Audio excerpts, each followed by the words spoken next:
दोन्ही साईडनं गटारं मारली, मध्ये मुरुम टाकला, खडी टाकली आणि ते रस्ते केले, पाण्याचे रस्ते पहिले केले.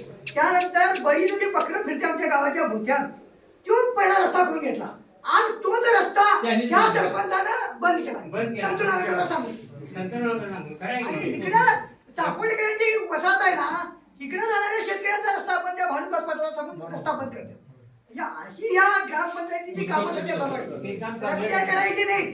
पाणी आता माझ्या घराजवळ साहेब ह्या पाण्याची टाकी आहे, तिथं फक्त येऊन बघा तुम्ही.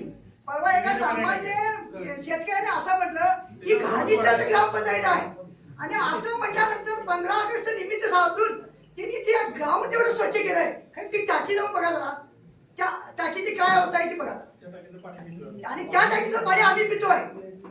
आणि त्याच्यात पुढारी काय म्हणतोय, पाहुण्याला हे पाणी द्यायचं नाही, बिस्लरीचं पाणी द्यायचं. मग तेव्हा मी काय म्हटलं, माझा बाबा काही रत्नटाचा नव्हता,